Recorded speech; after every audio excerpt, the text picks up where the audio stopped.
white supremacists like to show dominance is by using sexual exploitation. People who are dominated socially can be dominated sexually. Sex is a way in which you show your domination. It's like a male dog gets on another male dog and humps on him. He's not after the sex, he's showing he dominates. I'm in control. If you have a system in place to guarantee your very survival, you will use any means at your disposal. So sex then becomes a tool. This whole idea of creating a mulatto caste is designed to create a buffer between the whites and the blacks. You give more privileges to this mulatto caste. Even Chancellor Williams, in his book, he was claiming that due to a biracial population which came about from Greek mixing with the indigenous African population there, it rose up another army which fought against their African mothers and fathers. In Africa, when the Europeans came in, the Portuguese would mate with the Africans, and their offspring would be called Lancados.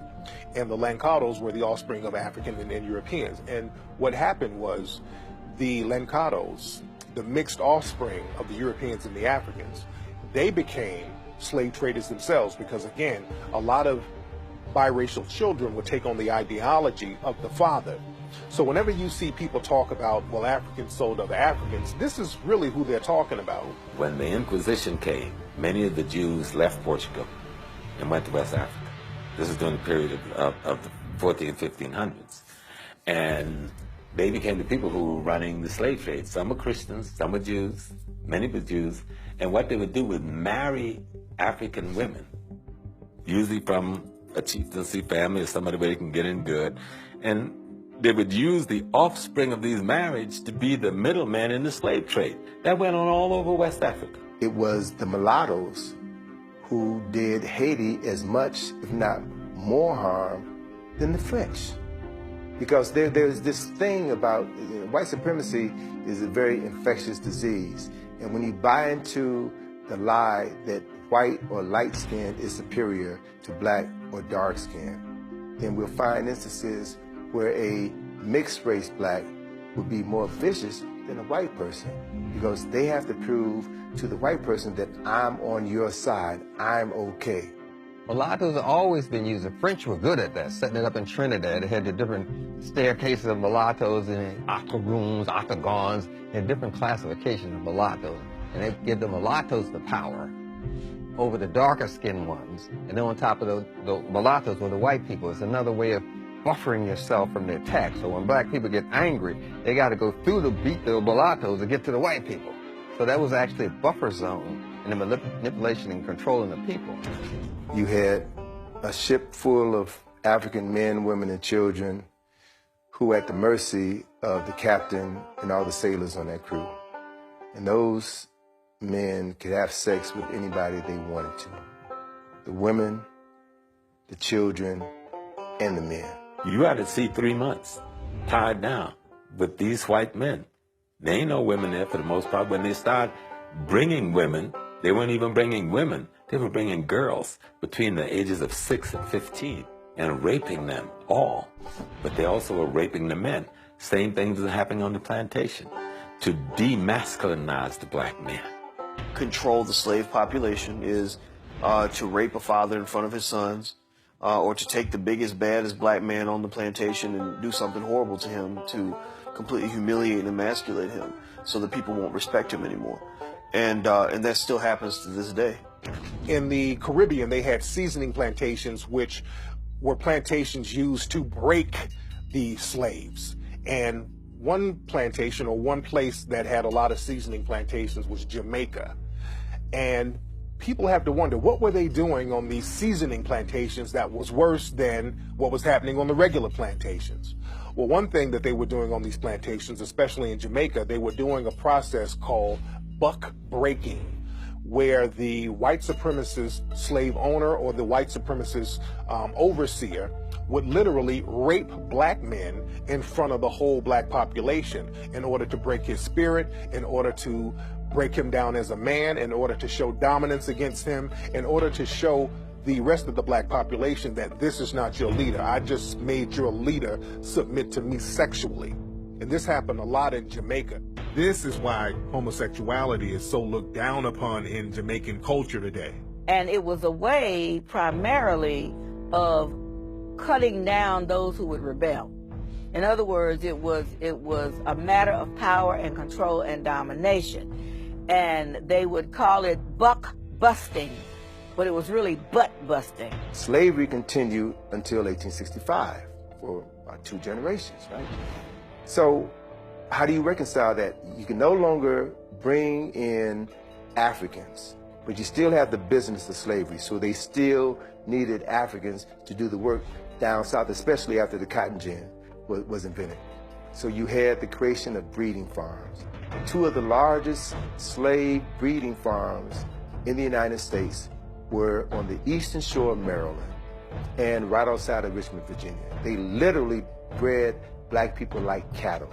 They would have a strong black man have sex with a healthy black woman. That woman could be his mother, his sister, his aunt, his cousin. It didn't matter, because the end product was produce a child that I can sell, bodies that I can sell and ship down to Mississippi, Alabama, Georgia, South Carolina, North Carolina. It was a business. We had breeding farms in the United States that would put one person from one plantation against another. We even had a system where if you were a breeder, male on one plantation, and a female on another plantation, or even on the same plantation, even if you were mother and son, they would mate you. And so I tell a lot of my patients and a lot of my friends, you got to stop using the MF word, because that was a description of what actually happened when the paper bag would go over the head to put one breeder against another when they were related. Incest. Take the eastern shore of Maryland, for example, right? Most people live within a 50-mile radius of where they were born. A large percentage of the people who lived on the eastern shore of Maryland during this time of these breeding farms migrated to Baltimore.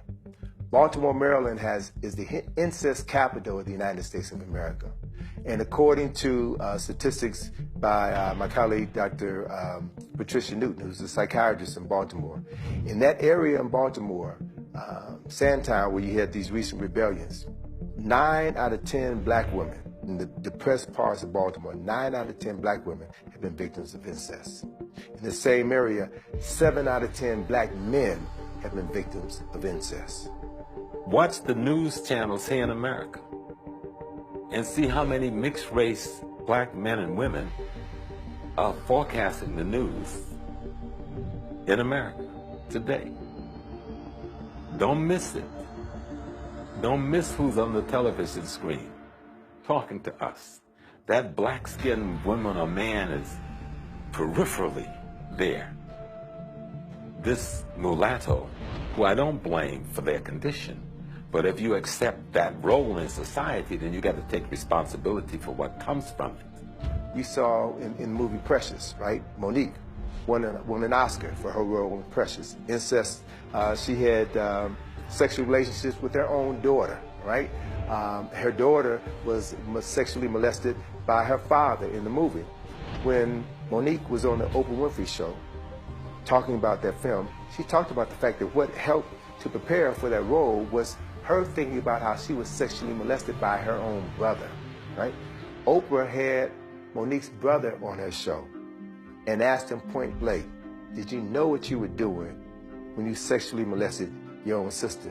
He said, well, I was sexually molested by my uncle ever since I was a little boy. I thought this was natural. Everybody did it.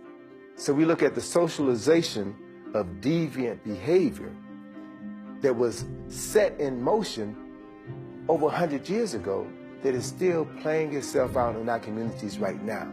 So until we can understand our history, until we can understand the pain that we're still going through, the mental anguish that we're still going through, and begin to realize how that shapes our thinking, our speech, and our actions today, we'll never be able to heal ourselves or effectively deal with the problems that we still have in our communities. Because there was once, back in the days of apartheid, a professor came forth and stated, we cannot love you African man, because to love you would mean that we would die. Because we gave him the keys to the castle. He said, what's making these people so powerful? He said, family. I destroyed the family, I destroyed the empire. So they sold your mother one way and your father another way. They destroyed the family. That's what destroyed Africa. So we had to build family. A black man and a black woman in love, raising a healthy child is the most dangerous thing on this planet. We're looking for a gun. The gun is the relationship.